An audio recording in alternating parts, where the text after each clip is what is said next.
ओम जी स्वामी जी, आपके श्री चरणों मेरा प्रणाम। आप सभी को मेरा अभिवादन। स्वामी जी, हमने पिछले 3-4 दिनों से बात की थी हेल्दी न्यूट्रास्यूटिकल्स के बारे में कि कैसे हम नेचर डिराइव्ड हेल्दी कंपोनेंट को अपनाकर अपने आप को हेल्दी रख सकते हैं। स्वामी जी, अब उसी लाइन में हम आगे बढ़ के अब हम जा रहे हैं अलग अलग ऑर्गन्स के बारे में।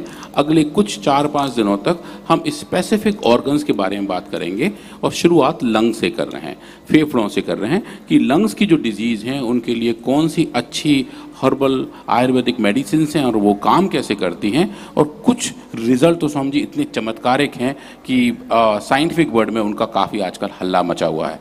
तो आज हम उस थोड़े हल्ले को देखेंगे, समझेंगे कि ये दवाइयाँ काम कैसे करती हैं, लंग्स कैसे काम कर सकते हैं। और अज़मा जैसी प्रॉब्लम में, दमे की बीमारी के बारे में, जैसे कहा जाता है कि दमा तो दम के साथ ही जाता है, पर स्वामी जी ब्रोंकोम के इस्तेमाल से हम उस दवा को रेगुलेट भी कर सकते हैं, उससे अच्छी मुक्ति पा सकते हैं और जो लंग फंक्शंस हैं उनको अच्छे तरीके से री रेगुलेट भी कर सकते हैं। तो स्वामी जी, अगर हम लंग्स के बारे में देखें, फेफड़ों के बारे में देखें, वो हमारे शरीर के एक तरीके से वेंटिलेटर्स हैं, रोशनदान हैं, जहाँ से हवा आती जाती रहती है। एक दिन में लगभग हम 25,000 बार सांस लेते हैं और लगभग 11,000 लीटर हवा स्वामी जी एक दिन में हम लेते हैं। 11,000 लीटर मतलब घर के ऊपर जो पानी की टंकियाँ रखी होती हैं वो 500 से लेकर 1,000 लीटर तक होती हैं। स्वामी जी, अगर वो 1,000 लीटर की हैं तो ऐसी 11 बड़ी बड़ी टंकियाँ हम एक दिन में इतना हवा लेके छोड़ देते हैं। तो इतना बड़ा जो वेंटिलेशन का पूरा प्रोसेस है, जो एयर एक्सचेंज का पूरा प्रोसेस है, वो लंग्स के थ्रू होता है। और लंग्स के अंदर भी स्वामी जी देखें कि बहुत ही छोटी छोटी संरचनाएं हैं, पतली पतली ट्यूब्स के तौर पे होती हैं। उन ट्यूब्स को अगर हम आपस में जोड़ें, जिसको हम एयरवे कहेंगे स्वामी जी, उनकी लेंथ लगभग 2,400 किलोमीटर हो जाती है। इतनी लंबी श्रृंखला हमारे लंग्स के अंदर है। और जो लंग्स के अंदर जो भी सरफेस है, जो एल्वेलाई के फॉर्म में है, जिसको एक हम फंक्शनल यूनिट कहते हैं, सो हम जी अगर हम उन सबको फैला दें तो लगभग एक टेनिस कोर्ट बराबर साइज तैयार हो सकता है। तो इतना बड़ा क्षेत्रफल, इतना बड़ा ट्यूब्स, वो सब नेचर ने हमारे लंग्स के तौर पर पैक किया हुआ है। हमारे एक लंग के अंदर लगभग 300 से लेके 500 मिलियन एल्वेलाई होती हैं, छोटी छोटी गुंडी होती हैं, जहाँ पे गैसियस एक्सचेंज होता है। अगर हम बात करें एक सांस लेने की कि हम कितना सांस ले लेते हैं और कितना छोड़ लेते हैं, तो स्वामी जी लगभग आधा लीटर सांस हम एक बार में ले लेते हैं। और ये जो टोटल हमारी लंग कैपेसिटी है उसका लगभग 10 से लेके 12% के बीच में है, जो नॉर्मल हेल्दी लोगों के साथ है। पर स्वामी जी, जब हम डीप प्राणायाम कर रहे होते हैं या बहुत अच्छा वाला योग कर रहे होते हैं तो ये नंबर स्वामी जी 10, 12, 20 गुना तक बढ़ जाता है। हमारे लंग उतने ज़्यादा फैल जाते हैं और उतना ज़्यादा ऑक्सीजन एक बार में आधा litre Swami ji, each breath में आधा लीटर का हवा का आदान प्रदान रहता है हमारे लंग्स के अंदर। इसका घनत्व, इतना घनत्व होता है इसका? हाँ स्वामी जी। और हम तो ऐसा लगता है कि हम तो 5-10 ग्राम ले रहे हैं, 5-10 मिलीलीटर ले रहे हैं। नहीं स्वामी जी, एक हम क्योंकि हमारे लंग्स पूरे फैल जाते हैं एक बार में, लगभग हमारे लंग्स का जो वॉल्यूम, तुम आधा लीटर लेते हो, मैं 1 लीटर लेता हूँ, मेरा थोड़ा लंबे वाला है। हाँ स्वामी जी, और ये नंबर बहुत ज़्यादा बढ़ जाते हैं। और ये जो पूरा प्रोसेस है ये लंग की इलास्टिसिटी पे डिपेंड करता है कि हमारे लंग कितने इलास्टिक हैं और वो जो इलास्टिसिटी है वो किस तरीके से मैच्योर हुई हुई है। तो समझिए हम देखें कि लंग्स के अंदर जो पूरी कैपेसिटी है वो हवा को रेगुलेट करने के काम में आती है कि हवा हम कैसे ले रहे हैं, कितना ले रहे हैं, वो सब हमारे बॉडी के मैकेनिक्स पे भी डिपेंड करते हैं। पर अगर ये मैकेनिक्स ख़राब हो जाए, इम्पेयर ब्रीदिंग हो जाए, ढंग से सांस ना आ रही हो या हल्की हल्की आ रही हो, पूरा ना आ पा रही हो, जिसकी वजह से लंग कैपेसिटी कम हो जाती हो, तो स्वामी जी उसके बहुत सारे दुष्प्रभाव आने शुरू हो जाते हैं। एनर्जी कम हो जाती है, फटीक रहती है, थकान रहती है, ऑक्सीजन लेवल कम हो जाता है, तो पूरे शरीर का मेटाबॉलिज्म भी स्लो हो जाता है और जो फोकस करने में, कंसंट्रेशन करने में, याददाश्त रखने में दिक्कत बढ़ती चली जाती है। तो स्वामी जी फिर इस लंग फंक्शन को नापते कैसे हैं? जो डायग्नोस्टिक टेस्ट हैं वो लंग फंक्शन के, एक तो बहुत सिंपल सा है जिसको स्पायरोमेट्री कहते हैं कि एक जगह फूंक मारते हैं और देखते हैं कि एक जो गेंद है वो कितनी ऊंची उठ सकती है और वो बताती है लंग फंक्शन कैसे हैं। दूसरा Swami ji pulmonary function test है जिसमें एक इक्विपमेंट में फूंक मार के देखते हैं कि लंग्स में किस तरीके का पावर बचा हुआ है, कितनी दूर तक हम हवा फेंक सकते हैं और किस तरीके से उसको हम दोबारा रिकॉल कर सकते हैं। पर स्वामी जी इन सबसे बेटर जो सबसे अच्छा और सबसे प्राचीन और सबसे इफेक्टिव पल्मोनरी टेस्ट है, वो मेरा मानना है स्वामी जी वो शंख बजाना है। कि अगर हम एक शंख रोज एक सांस में बहुत देर तक बजा लेते हैं तो वो ये बताता है कि हमारे लंग्स के अंदर अच्छी पावर है, अच्छी ताकत है, और वो ये बताता है कि लंग की फंक्शनैलिटी अच्छे तरीके से एक बार में यदि 1 मिनट शंख बजा लो तो तुम्हारा लंग सुपर हेल्दी है। Super healthy Swami ji, 1 minute Swami ji बजा लेंगे वो तो सुपर डुपर हेल्दी हो जाएगा स्वामी जी। क्योंकि जो पल्मोनरी फंक्शन टेस्ट है वो भी स्वामी जी 30 या 35 सेकंड तक जा पाता है, उससे ज़्यादा जा पाना पॉसिबल नहीं हो पाता। तो अगर हम 1 मिनट तक शंख बजा लेते हैं फिर तो स्वामी जी बताते हैं कि हमारे लंग्स इतने बढ़िया हैं कि शायद पूरी धरती को हवा हम ही दे सकते हैं क्योंकि वो बहुत अच्छी पावर के बारे में बताते हैं।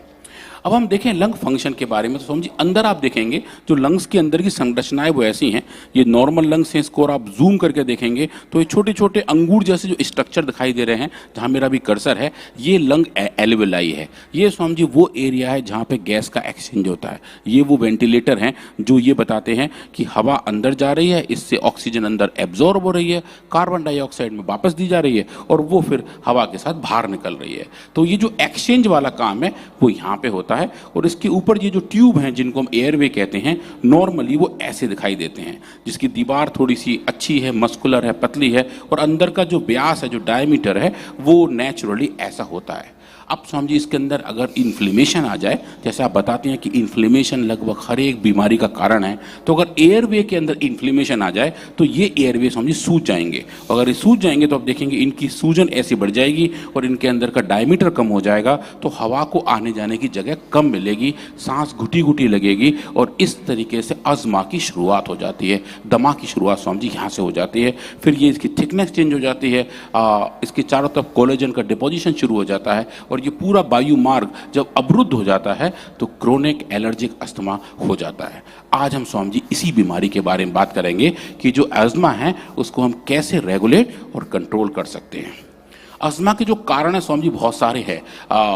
स्मोकर्स अस्थमा अलग है, जो लोग धूम्रपान करते हैं, पर स्वामी जी जो एलर्जी आती है जिनकी वजह से इन्फ्लेमेशन होते हैं, उनमें एक बहुत बड़ा कारण हाउस डस्ट माइट है।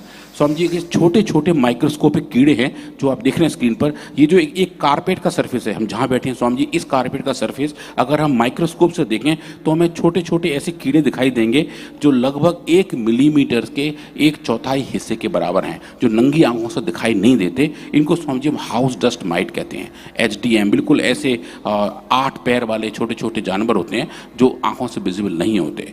इनकी वजह से ये लगभग स्वामी जी हमारे घर में सब जगह होते हैं, सोफों में होते हैं, पर्दों में होते हैं, कारपेट में होते हैं, हर जहाँ भी धूल धक्कड़ पॉसिबल है वहाँ पर स्वामी जी ये पाए जाते हैं। और ये जो हाउस डस्ट माइट है, इनका सबसे स्पेसिफिक रिस्पॉन्स हमारे लंग्स पर आता है। क्यों हमारा लंग्स अगर इसको एक्सपोज कॉन्स्टेंटली होता रहता है तो अस्थमा बन जाता है, और एक एलर्जिक अस्थमा का एक बहुत बड़ा कारण हाउस डस्ट माइट है। इसका स्वामी जी बहुत लंबा साइंटिफिक नेम है जिसको डर्मा फ्यूगाइडस टेरी फेनेसिस कहते हैं, शॉर्ट में स्वामी जिसको बोलते हैं डरपी।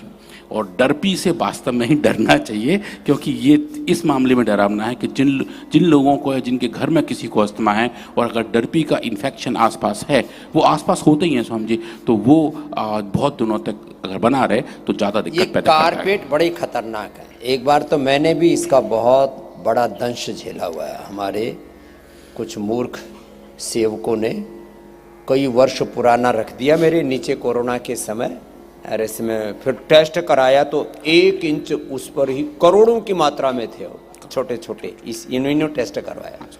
ये जो है, इसलिए अब हम कुछ दिनों के प्रयोग के बाद फिर इसको हटा देते हैं और रोज़ सफाई करवाते हैं, रोज़ धूप में रखवाते हैं। ये जो तुम घरों में जो ये कारपेट बिछाते हो ना, सबसे ज़्यादा गंदगी का घर है। अरे कारपेट की तो बात छोड़ो, तुम्हारे मोबाइल में, टीवी के रिमोट में, इनके सरफेस पर इतने बैक्टीरिया, इतने वायरस, इतने फंगस होते हैं, आदमी की जिंदगी को तबाह करने के लिए, एक नहीं 100 की जिंदगी तबाह करने के लिए पर्याप्त। बड़ा खतरनाक है, कुचक्र है। इसलिए मैं कह रहा था, चारों तरफ शत्रु घात लगाए बैठे हैं। योग आयुर्वेद को नहीं अपनाओगे ना तो कभी भी मारे जाओगे। तो स्वामी जी हमने HDM के ऊपर काम किया, फिर हमने एनिमल्स मॉडल डेवलप किए।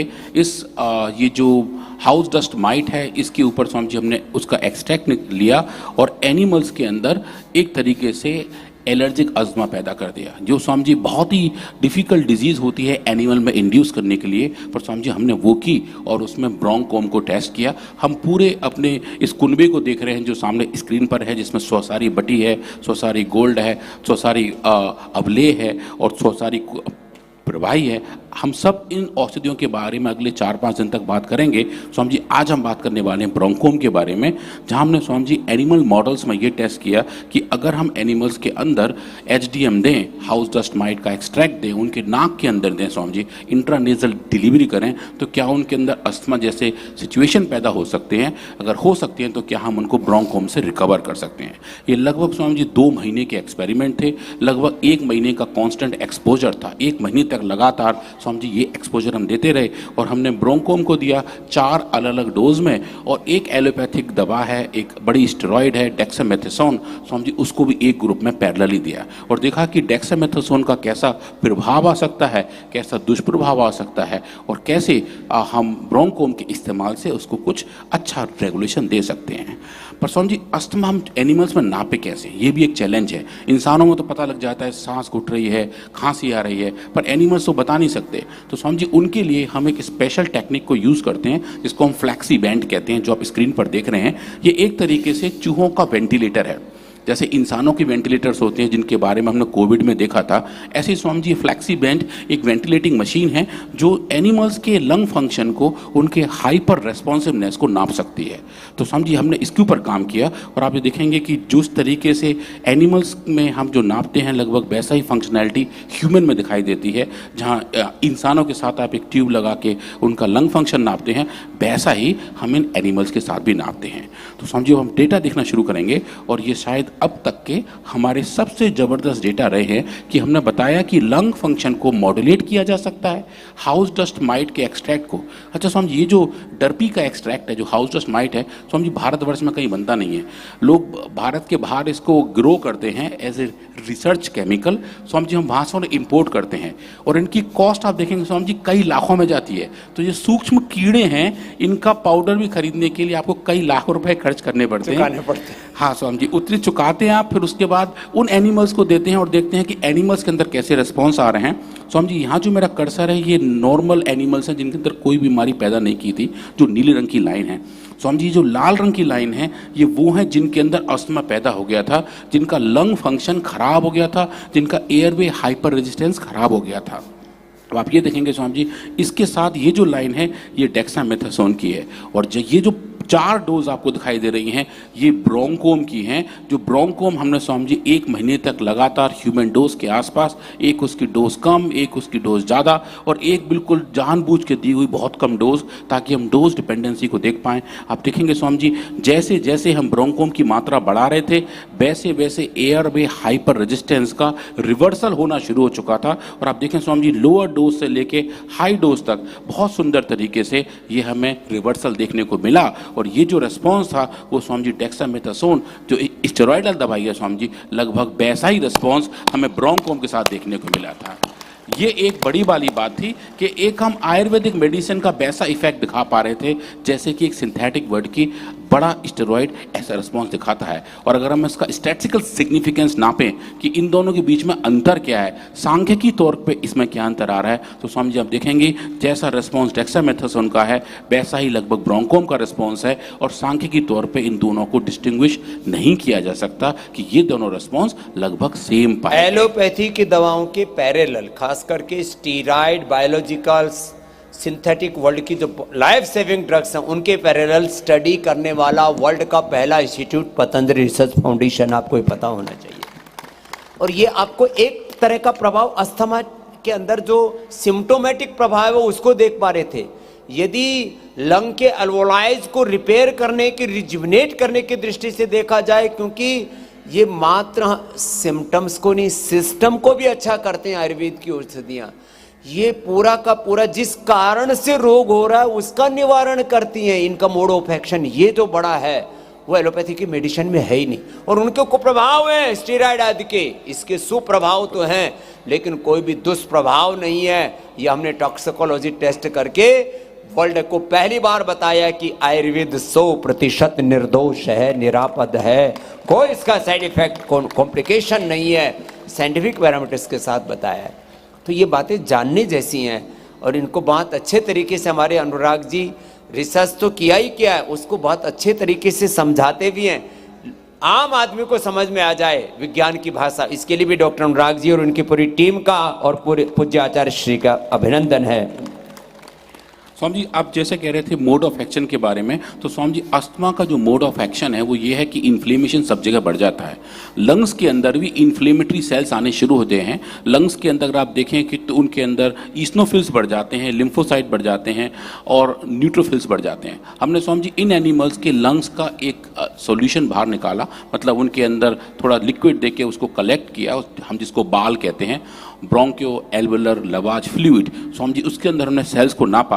आप देखें जो टोटल टीएलसी है, जो टोटल ल्यूकोसाइट काउंट है, जो डब्ल्यूबीसी के नंबर हैं, जो इन्फ्लेमेशन के मार्कर हैं, देखें स्वामी जी जो डिजीज कंडीशन में लगभग इतने हो जाते हैं जो लाल रंग का बार देख रहे हैं।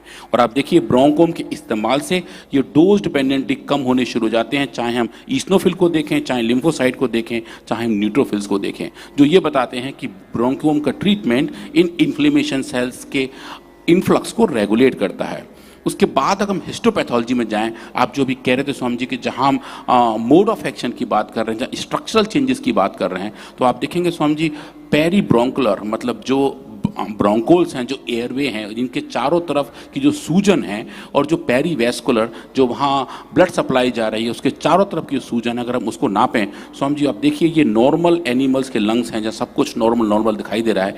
ये डिजीज एनिमल के लंग्स हैं जिनके अंदर हमने एचडीएम दिया है, हाउस डस्ट माइट दिया है, और आप देखें स्वामी जी कैसी इसके अंदर विध्वंस हुआ रखा है, दुनिया भर के सेल्स या माइग्रेट हुए हैं और अच्छी खासी सूजन दिखाई दे रही है। और स्वामी जी आप देखिए, आप ब्रोंकोम को आप जैसे जैसे इसमें ट्रीटमेंट दे रहे हैं वैसे वैसे स्वामी जी इसके अंदर एक अच्छा रिवर्सल होता दिखाई दे रहा है, जो ये बताता है कि हम ब्रोंकोम के ट्रीटमेंट से इन्फ्लेमेशन को और उसके कारक को भी मॉड्यूलेट कर पा रहे हैं।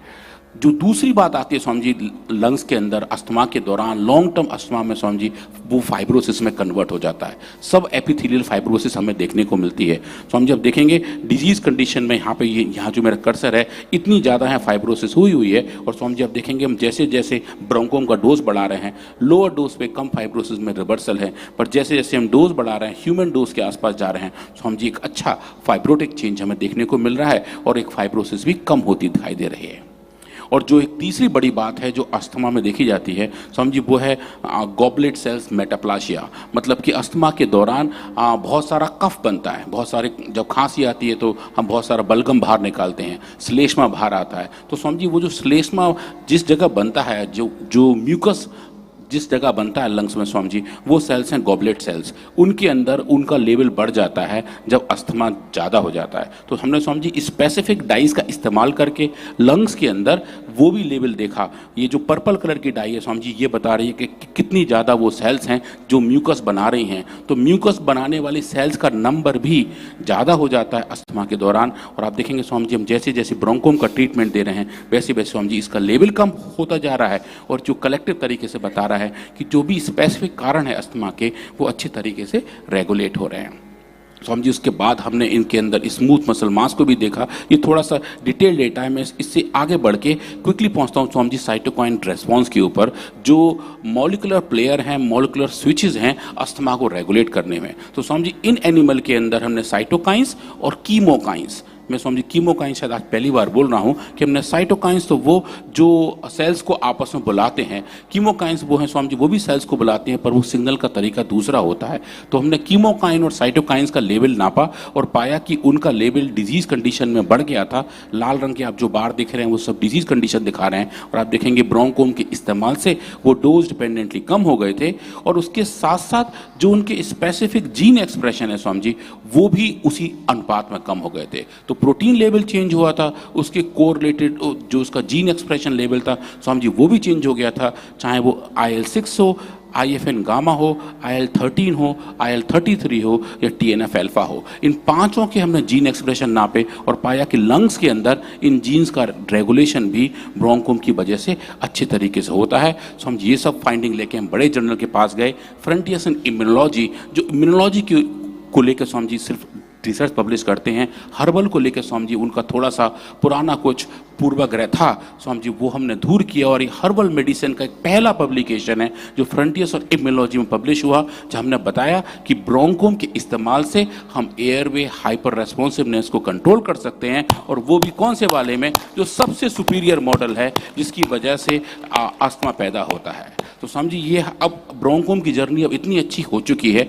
कल परसों मैं कुछ ऐसा डेटा बताने वाला हूँ जो शायद अब तक का हमारा सबसे बेस्ट डेटा है, जहाँ स्वामी जी हमने कुछ ऐसा देखा है कि कुछ ऐसी कंडीशंस हैं ह्यूमन कंडीशन में भी, जो अस्थमेटिक पेशेंट हैं उनमें कुछ डोज के बाद स्टेरॉइड भी काम करना बंद कर देते हैं। मतलब स्टेरॉइड लेते रहते हैं, 10 साल 5 साल बाद वो दवाई भी काम करना बंद कर देती है।